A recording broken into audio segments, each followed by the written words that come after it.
Hello and welcome to all students. Students, we are in the topic of redox reactions, and in our last lecture we have seen how to balance the the redox reactions by using half reaction method and ion electron method, and some different problems which are based on that point we have covered in our last lecture. And in our today's lecture we are going to learn a new point, that is 6.4 from your textbook, redox reaction and electrode potential. Students, we noted in the section 6.1.1 that displacement reaction can be looked upon as a redox reaction. Now we are going to consider the following reaction, which is we can consider it as a one of the redox reaction. Here both the processes are going to take place in the following reaction. Loss of electrons means oxidation is going to take place, and at the same time gain of electrons are going to take place here, means reduction. Now students, in this reaction can brought about in two ways. The simpler method to observe this reaction is to take copper sulfate solution in a container and dip zinc rod in it. The redox reaction which is going to take place in that container, that is zinc gets oxidized as a Zn2 plus ion and copper gets oxidized as a Cu2 plus ions. And in our next slide we are going to look at the figure which we have performed this experiment in the experimental form. Now here Zn2 plus ion and Cu2 plus ions are get reduced to metallic copper. Here Cu2 plus is reduced to Cu. A direct transfer of electron from zinc atom to cupric ions takes place in this case, and the electron transfer from zinc atom to Cu2 plus ions can be demonstrated by carrying out two half reactions in two separate containers as shown in this figure. Now students, look at this figure. We will look at some different parts from this experimental arrangement. Students, here anode which is we are taking here as a zinc electrode, and cathode which we have considered here as a copper electrode, that is at the right hand side we have situated one of the copper electrode, and which we are calling it as a cathode. And if we look at its cell reactions, they have shown at the below of this diagram, and the wire which is connecting to these both of the electrodes, which is connected by the voltmeter, that also we have shown in the figure, and the electron flow from left to right is shown in the above figure. And the one of the important point is that zinc electrode is dipped in a zinc sulfate solution, that is ZnSO4, and copper electrode is dipped in a copper sulfate solution. And at the same time the salt bridge which is present in the diagram, which plays an important role, that is it transfers only allows to flow the ions from both the solutions, means it maintains the electrical neutrality between both the solutions. So this is the description of all about this Daniell cell, that is construction, and this figure may be asked in your examination for 2 marks only, or sometimes explain in detail the Daniell cell. Such a type of question may be asked in your exam. And both the half reactions we have shown here at the below of this diagram. Zinc at the left hand side means which acts as a anode, which loses 2 electrons, and that 2 electrons are transferred from left to right, which is shown in the figure as a electron flow, that is oxidation will take place. At the same time copper gains 2 electrons and copper gets converted in the form of CuS, that is copper solid.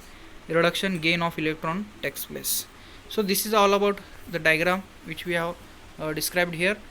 Now the setup which is shown in figure 6.1 is that Daniell cell, the zinc and copper plates are connected by an electrical wire through a switch and a voltmeter in series, and the solution in two containers are connected by salt bridge, that is U-shaped glass tube, which is we have seen in detail now only in the diagram. Now containing HCl of KCl and NH4NO3 in agar-agar solution. When switch is on, electrical circuit is complete as indicated by the deflection in the voltmeter. The circuit has two parts, one in the form of electrical wire which allows the flow of electrons, and other in the form of two solutions joined by salt bridge.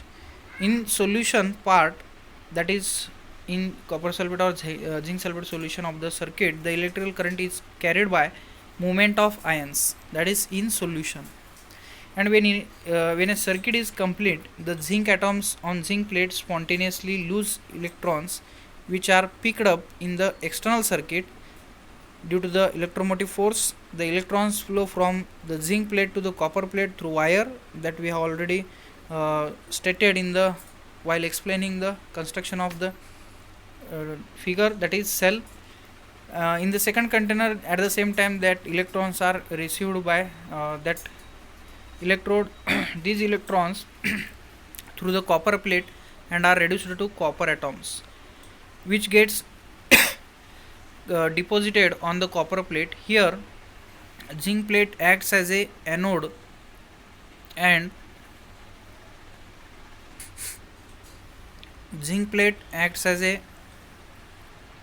that is negative electrode, and the copper plate acts as a cathode, that is positive electrode.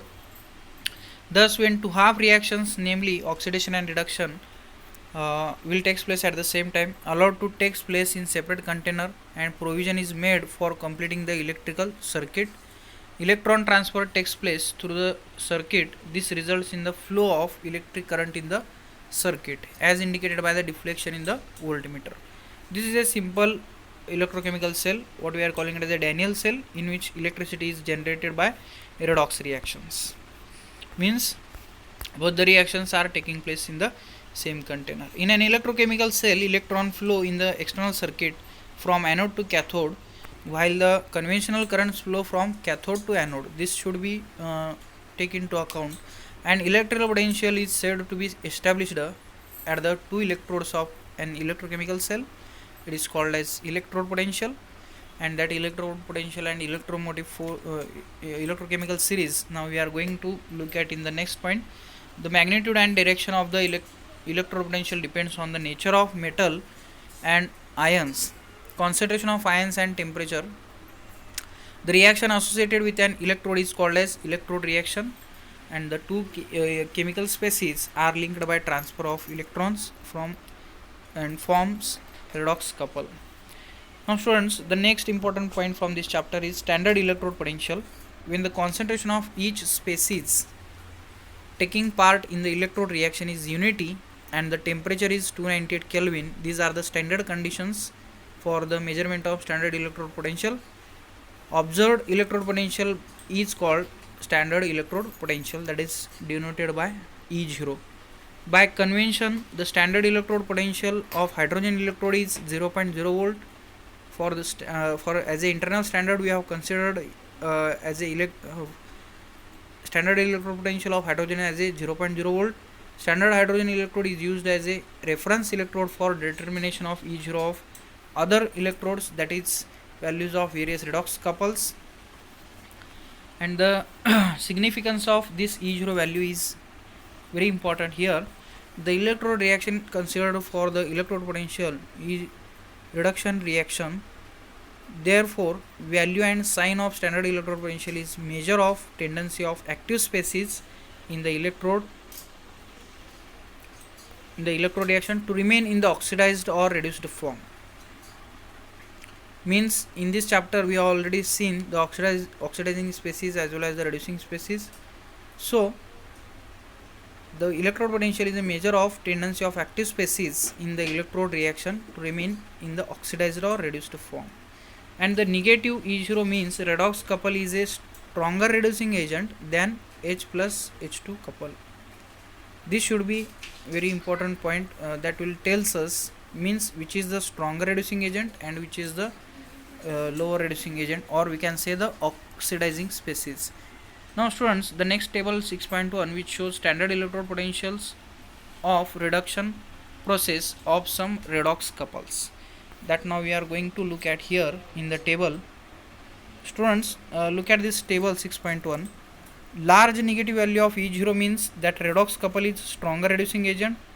On the other hand, more positive E0 value means the redox couple is stronger oxidizing agent. From this statement, you should keep in mind any one of the statement, and you can make as a vice versa for other statement.